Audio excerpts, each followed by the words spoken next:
En 2007, deux chercheurs, Isabelle Régnier et Pascal Huguet, font passer un test à deux groupes de collégiens.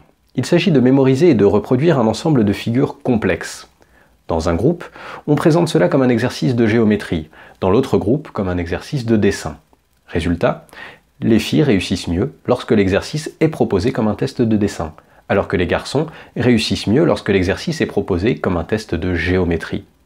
Pourtant, l'exercice est le même. En plus du poids des stéréotypes femmes-hommes, ce résultat nous donne une leçon fondamentale.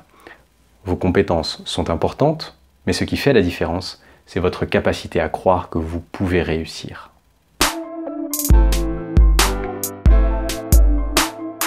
Face à une épreuve, on peut se mettre à douter de soi, de sa capacité à réussir ce défi. Il arrive que cet état soit passager et qu'il n'affecte en rien notre performance. Mais il arrive aussi que ce doute nous empêche de donner le maximum et nous conduise à la sous-performance. Perdre confiance en soi, c'est risquer de perdre ses moyens au moment crucial, de performer en dessous de son niveau. Et c'est incroyablement frustrant pour quiconque réalise une sous-performance en compétition. Pour tout le staff qui a participé à l'entraînement, pour les proches qui sont en soutien, pour soi aussi. Pour soi, pour l'image qu'on a de soi, cela peut être très difficile. Ces périodes de doute sont en outre très désagréables à vivre. Elles sont souvent synonymes d'agitation et de mauvaise humeur, ou au contraire de tristesse et d'enfermement.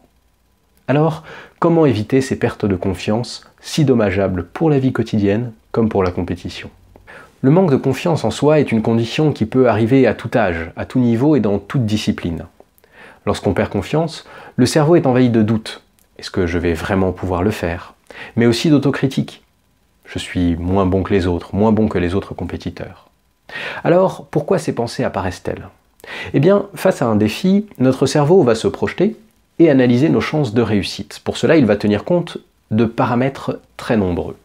Notre état physique et mental présent, si vous êtes fatigué et en hypoglycémie par exemple, tout vous paraîtra plus difficile. Mais le cerveau va aussi analyser les défis semblables que l'on a déjà réalisés lors de compétitions précédentes, notamment. Il va aussi analyser les ressources à disposition pour faire face, vos qualités et vos compétences, etc., etc. Suite à ces analyses, il va nous délivrer une prévision de nos chances de réussite. S'il considère qu'on a de fortes chances de réussir, on va avoir l'impression d'avoir confiance en soi. S'il considère qu'on a de faibles chances de réussite, on va ressentir du découragement et avoir l'impression de perdre confiance en soi. Et c'est le début de la spirale de doute, de dévalorisation et d'échec. Alors pour éviter cette pente glissante, la solution à court terme est de corriger l'analyse du cerveau, en lui expliquant qu'il est capable de résoudre ce défi. C'est ce que nous avons pu aborder rapidement dans la vidéo sur le stress, et j'y reviendrai sur une prochaine vidéo. Mais sur le long terme, il existe aussi des solutions pour renforcer sa confiance en soi de manière durable. Et c'est exactement ce que je vous propose dans cette vidéo.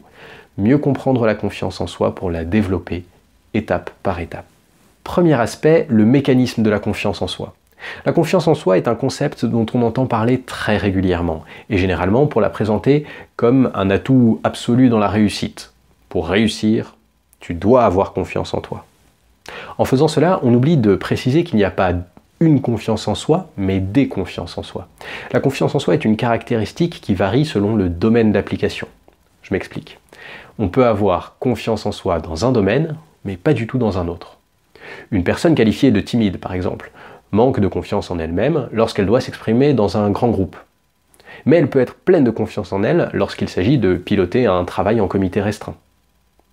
Ce qui compte, ce n'est donc pas d'avoir confiance ou de ne pas avoir confiance, c'est d'augmenter notre confiance dans les situations qui servent nos objectifs. Présentée comme absolue, la confiance est très culpabilisante.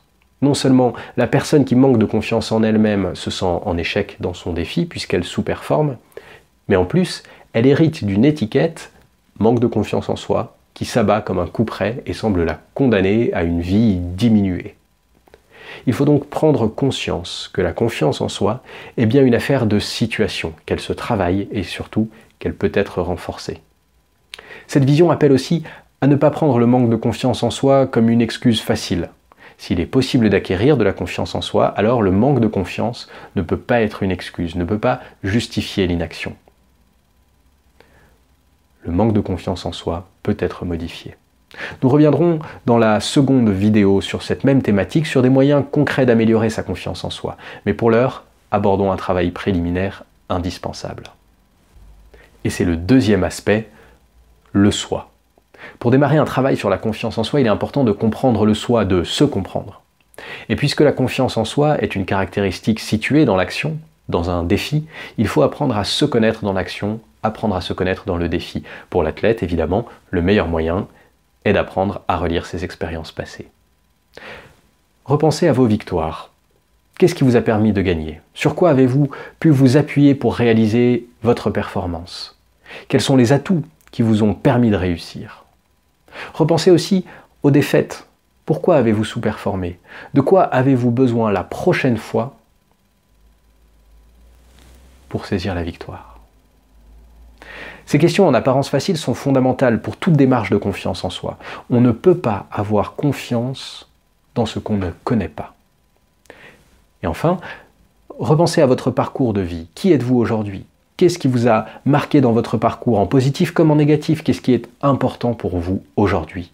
Quelles sont vos valeurs, vos envies, vos succès, vos projets? Ces premières questions servent à préparer le terrain de la confiance en soi, à la bâtir non pas sur des illusions, sur des pensées fugaces, mais sur des idées solides, des réalités fortes qui pourront vous soutenir dans l'action. Prenez le temps d'y répondre et je vous recommande de répondre par écrit afin de fixer réellement les bases de votre travail de confiance.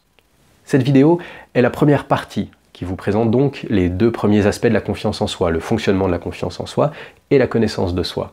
Je vous donne rendez-vous à la vidéo suivante pour découvrir deux autres méthodes pour éviter le cercle vicieux du manque de confiance en soi. Ces deux techniques sont accepter le risque et retrouver une juste vision de soi.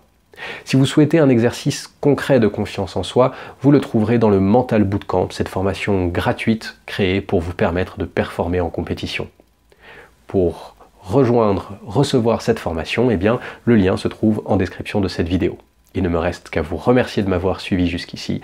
Abonnez-vous pour ne rien manquer de la chaîne et pour la soutenir, eh bien, likez cette vidéo, commentez, partagez-la à celles et ceux que cela peut aider. Et surtout, rêvez grand.